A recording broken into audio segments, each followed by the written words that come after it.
Hello दोस्तों, आपका स्वागत है अपने यूट्यूब चैनल इच्छू क्लासेज में। आज मैं फिर से बिहार पुलिस के लिए सामान्य अध्ययन के प्रैक्टिस सेट लेकर आई हूँ। आप लोग ध्यान से देखिएगा और वीडियो अच्छा लगे तो लाइक सब्सक्राइब शेयर जरूर करें। आज का क्वेश्चन है, निम्न में से कौन सा प्रस्ताव सिर्फ लोकसभा में ही अनुमोदित हो सकते हैं? ऑप्शन है निंदा प्रस्ताव, स्थगन प्रस्ताव, ध्यान आकर्षण प्रस्ताव या अविश्वास प्रस्ताव। जिनको भी आंसर पता है जल्दी से आंसर कमेंट करके बताइए।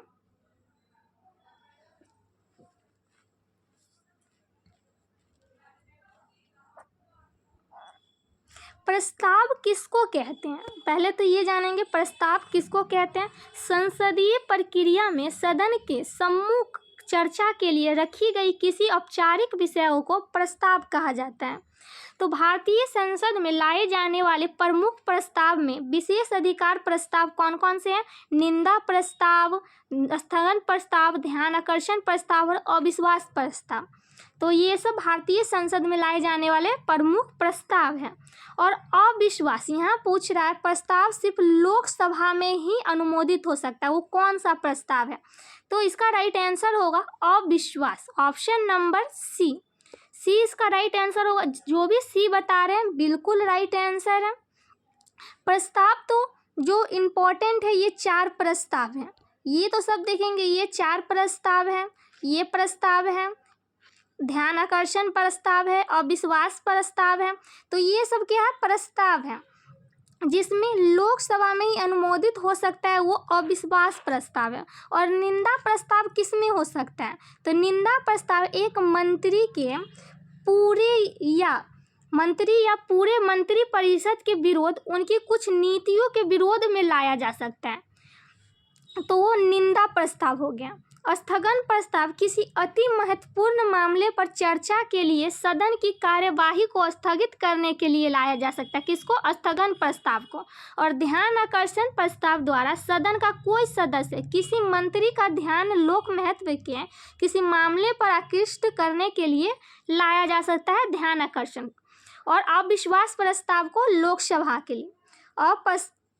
तो इसको किसके लिए ला सकते हैं? अविश्वास को लोकसभा के लिए। तो ऑप्शन नंबर सी इसका राइट आंसर होगा। अविश्वास प्रस्ताव केवल लोकसभा में लाया जा सकता है और ये अनुच्छेद 75 के अनुसार केंद्रीय मंत्री परिषद सामूहिक रूप से लोकसभा के प्रति उत्तरदायी होता है। अतः केवल लोकसभा ही मंत्रिमंडल को अविश्वास प्रस्ताव पारित कर हटा सकता है। तो इसका right answer option number C हो सकता है। लोकसभा में किसको ला सकता है? अविश्वास प्रस्ताव को। नेक्स्ट क्वेश्चन देखेंगे, विधान परिषद की न्यूनतम सदस्य संख्या निर्धारित है 28, 34, 40 या 44?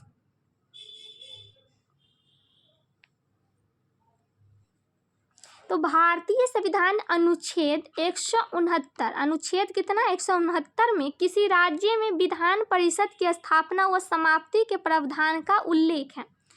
तो इसमें सदस्यों की संख्या कितनी है? तो न्यूनतम सदस्यों की संख्या 40 से कम नहीं हो सकता। कितना से? 40 से कम नहीं हो सकता है। तो इसका right answer option number C हो जाएगा।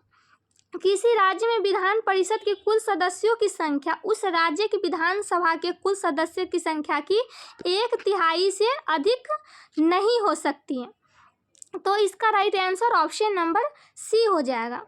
नेक्स्ट क्वेश्चन देखेंगे,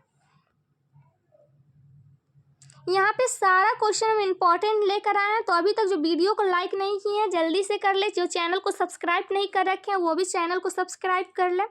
निम्न में से किसे भुगतान संतुलन में पूंजी प्रवाह जाना जाता है?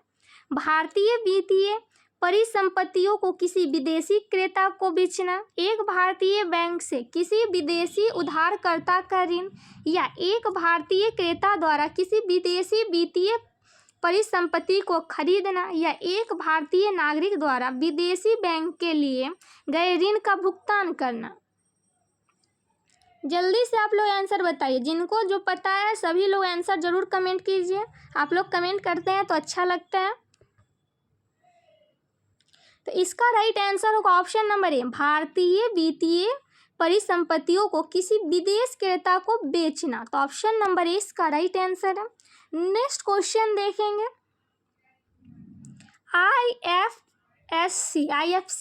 आईएफसी कोड में कितने अंक होते हैं? 10, 11, 12 या 15? पहले तो ये जानेंगे आईएफसी कोड का पूरा नाम क्या होता है। तो इंडियन फाइनेंस सिस्टम कोड होता है। इसका फुल फॉर्म क्या होता है? Indian finance system code. इसका प्रयोग ऑनलाइन फंड ट्रांसफर में होता है। आईएफसी कोड का अंक होता है 11। कितना होता है? 11। तो ऑप्शन नंबर 20 का राइट आंसर हो जाएगा 11। आईएफसी कोड होता क्यों है? तो इसमें 11 अक्षर होता है। 11 अक्षर होता है जिसमें 4 अक्षर होता है जो बैंक का नाम होता है उससे रिलेटेड होता है 4 अक्षर। फिर 5वां अक्षर क्या होता है? ओ होता है। और उसके बाद जो 4 और 5 हो गया, उसके बाद 6 बचा। तो जो 6 अंक होता है उसमें क्या होता है? बैंक ब्रांच के बारे में बताया जाता है। तो इसी सब को मिला के आईएफसी कोड बनता है। तो वो 11 नंबर का होता है जिसमें बैंक की पहचान किया जा सकता है ये कौन से बैंक का आईएफसी कोड है। नेक्स्ट क्वेश्चन देखेंगे, राष्ट्र संघ कब अस्तित्व में आया? 8 जनवरी 1918, 14 जनवरी 1919, 10 जनवरी 1920 या 15 फरवरी 1920?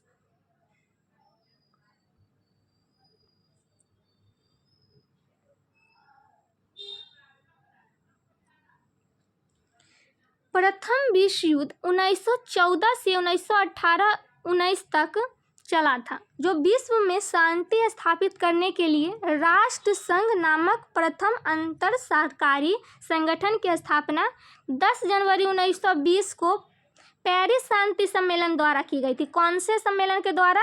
तो ये याद रखिएगा, पेरिस शांति सम्मेलन के द्वारा इसको किया गया था। इस राष्ट्र संघ के सदस्य देशों में अधिकांश दक्षिण पूर्व एशिया, यूरोप और दक्षिण अमेरिका शामिल थे। और इसके बाद दूसरा भी हुआ था, दूसरा भी विश्व युद्ध हुआ था, द्वितीय विश्व युद्ध, जो कि 1939 से 45 तक लड़ा गया था। इसके स्थान पर संयुक्त राष्ट्र संघ की स्थापना की गई थी। इसके स्थान पर क्या की गई थी? संयुक्त राष्ट्र संघ की स्थापना, जो वर्तमान में अपने उद्देश्यों में अभी सफल है। तो इसका right answer option number C हो जाएगा 10 जनवरी 1920। नेक्स्ट क्वेश्चन देखेंगे, विनोद कुमार शुक्ल को 1999 का साहित्य अकादमी पुरस्कार उनके किस उपन्यास पर मिला? नौकर की कमीज, खिलेगा तो देखेंगे, एक चुप्पी जगह या दीवार में एक खिड़की रहती थी?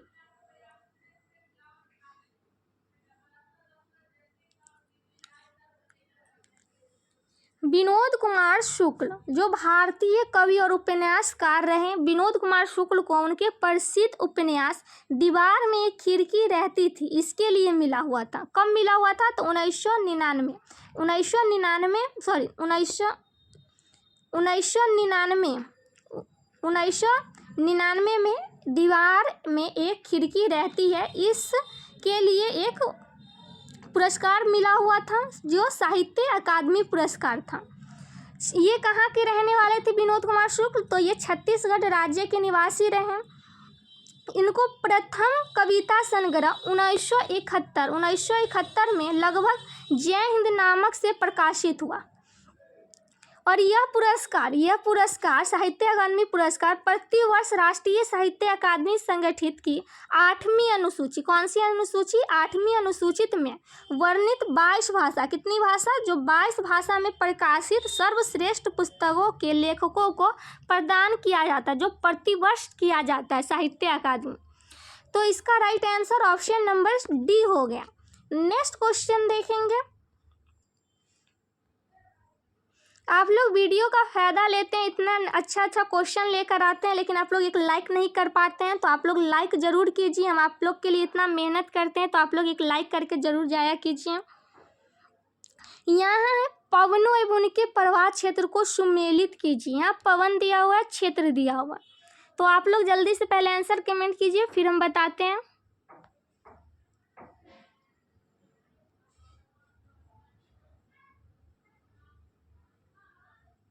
तो यहाँ हो जाएगा बोडो, कौन से क्षेत्र में है? तो इटली। मिस्ट्रल हो जाएगा दक्षिण फ्रांस, दक्षिण फ्रांस, और खमसिन, खमसिन हो जाएगा मिस्र, और ये हो जाएगा हरमट्टन पश्चिम अफ्रीका। तो इसका राइट आंसर हो जाएगा पहला का सी। तो पहला का सी इसमें भी है और इसमें भी है। तो यहाँ फिर दूसरा का देखेंगे, दूसरा का डी, तो दूसरा का डी किस में है, तो इसमें है। तो ऑप्शन नंबर 20 का राइट आंसर हो जाएगा। नेक्स्ट क्वेश्चन देखेंगे, इसके कुछ और इम्पोर्टेंट है, देख लेते हैं, थोड़ा सा आप लोग सुन लीजिए ध्यान से। कुछ विश्व में प्रभावित कुछ अन्य पवन और उनके प्रभाव क्षेत्र है जो ज़्यादा इम्पोर्टेंट है, उसको बस देखेंगे। एक लू है, आप लोग जानते होंगे, एक लू है, ये कहाँ है, तो उत्तरी भारत तथा पाकिस्तान। एक हबूब है, हबूब, इसको भी याद रखिएगा। हबूब जो इम्पोर्टेंट है हम वही बताएंगे। हबूब जो सूडान में है। एक चिन्नूक है, चिन्नूक, आप लोग कमेंट भी कीजिए, अगर आप लोग जानते हैं तो कमेंट भी कीजिए। चिन्नूक कहाँ है, तो रॉकी पर्वत पे। सिराको, एक क्या है, एक सिराको है, सिराको, ये कहाँ है सिराको, तो ये सहारा मरुस्थल में एक बिलजर्ड है, बिलजर्ड, बिलजर्ड, ये कहाँ है, तो टुंड्रा प्रदेश में एक फ्राइजिम है। ये सब इम्पोर्टेंट हम बता रहे हैं। फ्राइजिम, फ्राई, तो आप ये सब याद रखिएगा। हो सकता है हम इतना 4 बता के चले जाते हैं, हो सकता है प्राइजियम पूछ लेता है। ये कहाँ है, तो ब्राज़ील में। तो आप लोग देख लिए। लू कहाँ है, तो उत्तरी भारत तथा Pakistan. Haboob Sudan, Chinook Rocky पर्वत। आप लोग कमेंट में भी लिखते जाइए, आप लोग लिखिएगा तो आप लोग को याद आएगा। सिराको कहाँ है, तो सहारा मरुस्थल। बिलजर्ड कहाँ है, तो टुंड्रा प्रदेश। और फ्राइजियम कहाँ है, तो ब्राज़ील। तो ये आप लोग का हो गया। नेक्स्ट क्वेश्चन देखेंगे, भारत में तांबे का तीसरा सर्वाधिक उत्पादक राज्य बताना। तीसरा, राजस्थान, आंध्र प्रदेश, झारखंड या छत्तीसगढ़।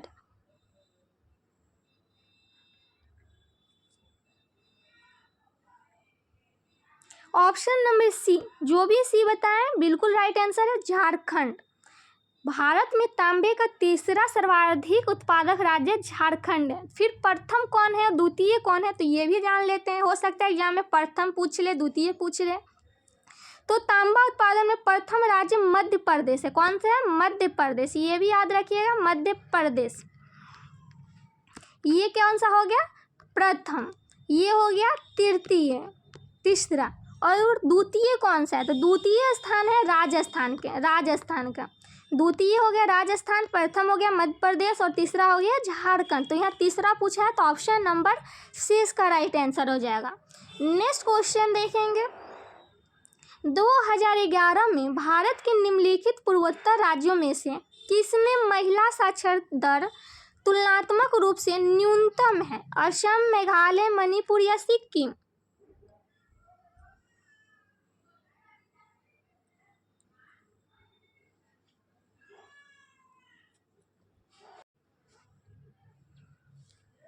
तो यहाँ 2011 के अनुसार पूछ रहा है, पूर्वोत्तर राज्यों में से किसमें महिला साक्षरता दर तुलनात्मक रूप से न्यूनतम है। तो इसका राइट आंसर ऑप्शन नंबर ए हो जाएगा, असम। जबकि सभी पूर्वोत्तर राज्यों में से न्यूनतम महिला साक्षरता दर अरुणाचल प्रदेश का है। असम का कितना है, तो 66.3% है। कितना है, और यहाँ पे पूर्वोत्तर राज्यों में से न्यूनतम महिला साक्षरता दर अरुणाचल प्रदेश का कितना है, तो 57.7% है। उसके बाद आप देखेंगे राज्यों में सर्वाधिक साक्षरता दर मिजोरम का है। कहाँ का है, मिजोरम का। तो वहाँ कितना है, तो 51.3% है मिजोरम का, पूर्वोत्तर। सर्वाधिक महिला साक्षरता दर मिजोरम का है। उसके बाद सर्वाधिक पुरुष साक्षरता दर मिजोरम है। ये सब याद रखिएगा। हो सकता है सर्वाधिक पुरुष साक्षरता दर पूछ ले, तो मिजोरम कितना है वहाँ का, तो 93.3% मिजोरम का, ये पुरुष का है। महिला का पूछे तो 89.3। अगर 2011 की जनगणना के अनुसार देश की कुल साक्षरता दर पूछे, आप लोग इसको नोट करके रख लीजिएगा तो अच्छा रहेगा। देश की कुल साक्षरता दर पूछे तो 73% होगा, 73%। देश की पुरुष साक्षरता दर पूछे तो 80.9%। थोड़ा आगे पीछे हो सकता है, आप देखिएगा कि जितने किताब में पढ़िएगा थोड़ा आगे पीछे हो सकता है, इसके लिए आप लोग कंफ्यूज नहीं होइएगा। देश की महिला साक्षरता दर अगर पूछे तो 64.6%। तो सर्वाधिक साक्षरता वाला राज्य कौन सा है? तो केरल है। सर्वाधिक साक्षरता वाला राज्य अगर पूछे तो केरल, इसको याद रखिएगा। केरल कितना है केरल का? तो 94%। अगर न्यूनतम साक्षरता वाला राज्य पूछे तो बिहार। सर्वाधिक साक्षरता वाला राज्य केरल, न्यूनतम साक्षरता वाला राज्य बिहार। तो इसको भी याद रखिएगा, बिहार क्या है? न्यूनतम साक्षरता वाला राज्य। सर्वाधिक साक्षरता वाला केंद्र शासित प्रदेश लक्षद्वीप, उसका कितना है? तो 91.8 है। बिहार का कितना है? तो बिहार का 61.8 है। और ये सर्वाधिक साक्षरता वाला केंद्र शासित प्रदेश है। और न्यूनतम साक्षरता दर वाला केंद्र शासित प्रदेश दादर नगर हवेली, जिसका 76.2% है। कहाँ का? दादर नगर हवेली, जो न्यूनतम है, न्यूनतम। ये सर्वाधिक है जो केंद्र शासित प्रदेश क्या है? लक्षद्वीप, याद रखिएगा, लक्षद्वीप। लक्षद्वीप का है। तो आप लोग ये सब ध्यान रखिएगा, ये सब क्वेश्चन बहुत इम्पोर्टेंट है आप लोग के एग्जाम के लिए। नेक्स्ट को इसका आंसर ऑप्शन नंबर ए है। इस नेक्स्ट क्वेश्चन देखेंगे, तारे का रंग इंगित करता है भार, दूरी, ताप या आकार?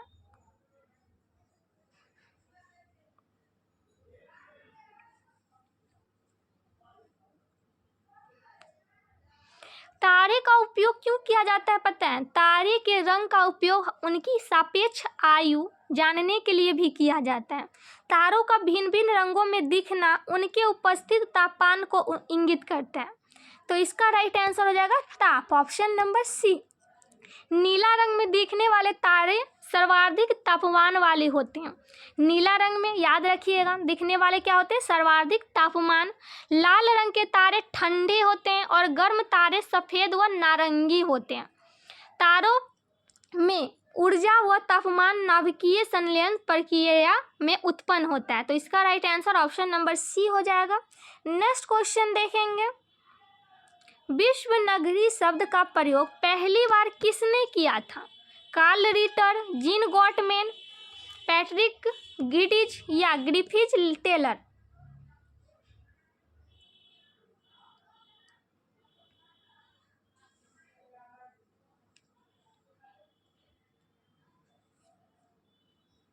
तो विश्व नगरी शब्द का प्रयोग पहली बार जीन गॉटमैन ने किए थे। कौन किए थे? Gene Gottmann, 1967। किसने किए थे? Gene Gottmann. उन्होंने तेजी से विस्तार ले रहे महानगरों की और विश्व का ध्यान आकर्षित करने के लिए मेगालोपोलिस विश्व नगरी शब्द का प्रयोग किया। इसे क्या बोलते हैं? मेगालोपोलिस, और यह विश्व नगरी भी। तो उदाहरण के लिए लंदन, न्यूयॉर्क, बीजिंग, ये सब आप देख सकते हैं विश्व नगरी की श्रेणी में ही आते हैं। कोलकाता, मुंबई, दिल्ली। तो इसका right answer option number B हो जाएगा। नेक्स्ट क्वेश्चन देखेंगे, भारत की गुटनिरपेक्षता की विदेश नीति के जन्मदाता कौन थे? जवाहरलाल नेहरू, इंदिरा गांधी, अटल बिहारी वाजपेयी या महात्मा गांधी?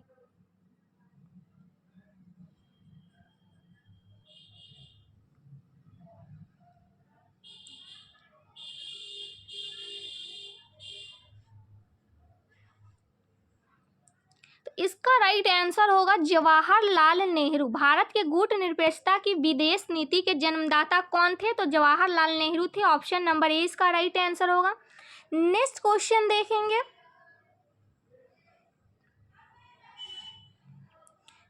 अतिरिक्त मूल्य का सिद्धांत किसने प्रतिपादित किया? Adam Smith, John Malthus, JS. Mill या कार्ल मार्क्स?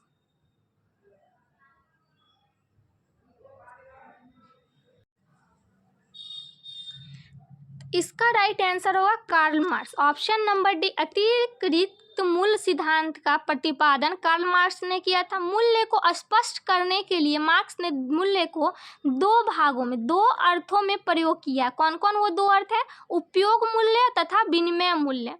वस्तु के विनिमय मूल्य और श्रमिकों द्वारा प्राप्त मजबूरी में अंतर को अतिरिक्त मूल्य कहते हैं, जिसने मार्क्स के अनुसार ही होता है। तो इसका right answer option number D हो जाएगा। नेक्स्ट क्वेश्चन देखेंगे।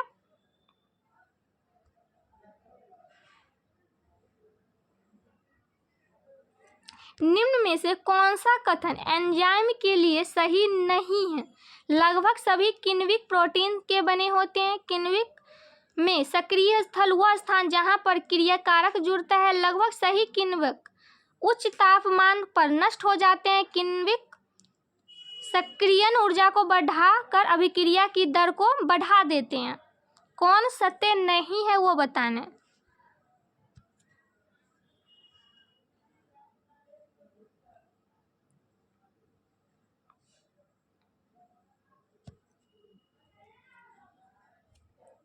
इसका right answer option number D हो जाएगा। जो भी डी बता रहे हैं बिल्कुल राइट आंसर है। किण्विक सक्रिय ऊर्जा को बढ़ाकर अभिक्रिया की दर को बढ़ा देते हैं। नेक्स्ट क्वेश्चन देखेंगे।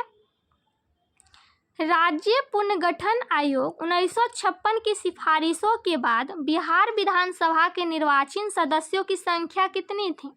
318, 319, 320 या 321?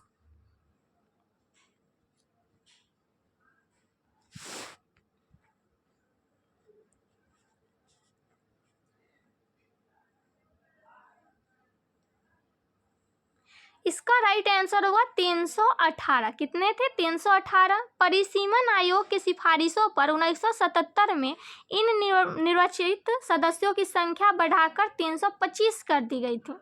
तो उस टाइम कितना था? 318।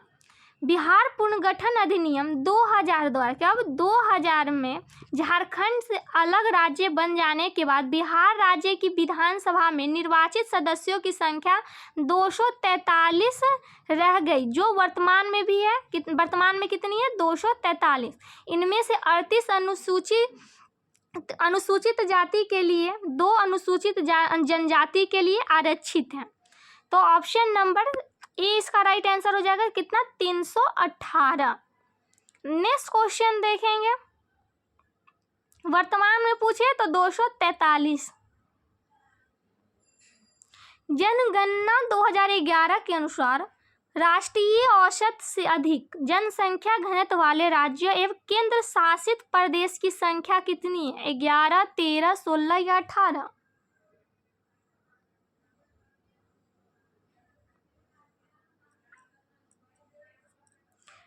तो 2011 के अनुसार इसमें 16 ऐसे राज्य व केंद्र शासित प्रदेश जिनका जनसंख्या घनत्व क्या है? राष्ट्रीय औसत से अधिक है। तो ऑप्शन नंबर सी इसका राइट आंसर होगा। राष्ट्रीय औसत जनघनत्व 382 व्यक्ति प्रति किलोमीटर स्क्वायर है। न्यूनतम जनघनत्व वाला राज्य कौन सा है? तो अरुणाचल प्रदेश। ये भी याद रखिएगा। न्यूनतम जनघनत्व वाला राज्य अरुणाचल प्रदेश और सर्वाधिक जनघनत्व वाला राज्य बिहार। कितना है? तो 1106। और अरुणाचल प्रदेश का 17। ये क्या है? सर्वाधिक नहीं सॉरी न्यूनतम जनघनत्व वाला अरुणाचल प्रदेश। याद रखिएगा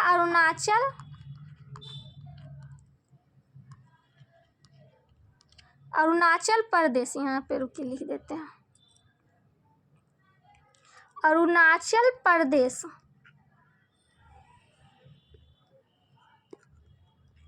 अरुणाचल प्रदेश क्या है? न्यूनतम जनघनत्व है। और बिहार क्या है? तो बिहार सर्वाधिक है जनघनत्व। कितना है? तो यहाँ 17 है और बिहार का कितना है? तो 1106। तो याद रखिएगा इसका right answer option number C हो जाएगा 16। नेक्स्ट क्वेश्चन देखेंगे। विचरण गुणांक की अवधारणा का प्रयोग सर्वप्रथम किसने किया था?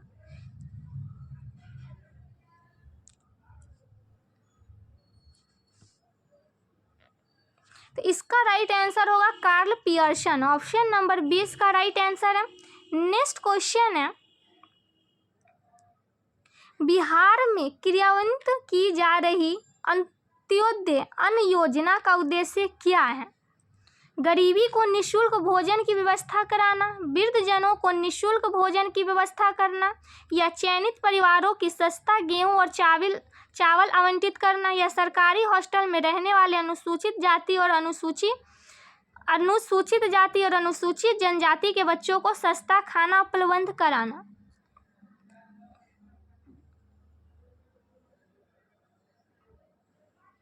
तो इसका राइट आंसर होगा ऑप्शन नंबर सी, चयनित परिवारों को सस्ता गेहूं और चावल आवंटित कराना, यही उद्देश्य था। नेक्स्ट क्वेश्चन है,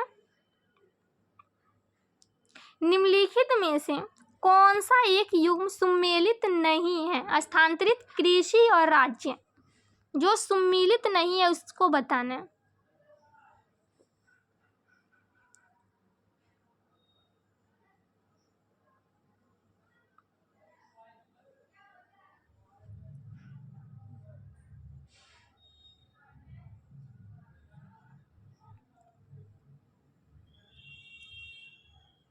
तो इसका राइट आंसर ये कृषि है, जो दीपा छत्तीसगढ़, पामलू मणिपुर, झूम असम और बेबर बिहार दिया। इसमें एक सुमेलित नहीं है, जो है क्या है, Weber. Option number D. Weber कहाँ है?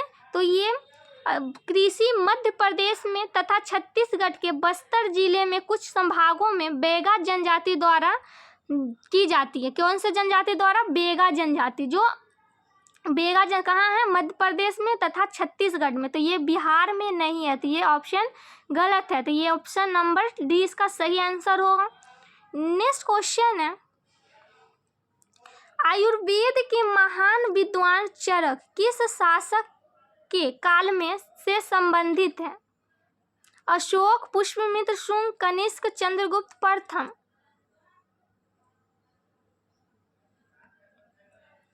आयुर्वेद के महान विद्वान महर्षि चरक कुषाण शासक कनिष्क प्रथम के शासन काल में राजवेद थे। क्या थे?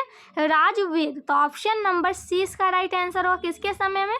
कनिष्क। इनकी रचित ग्रंथ चरक संहिता एक प्रसिद्ध आयुर्वेद ग्रंथ है। चरक ने आचार्य अग्निवेश के अग्निवेश तंत्र में कुछ अध्याय जोड़कर उसे ही नए रूप में चरक संहिता के नाम से प्रस्तुत किया। तो ये भी याद रखिएगा। तो ऑप्शन नंबर सी इसका राइट आंसर होगा। तो आज के लिए बस इतना ही। रोज ऐसे ही वीडियो प्राप्त करने के लिए चैनल को सब्सक्राइब कर ले और अपने दोस्तों में भी शेयर करें।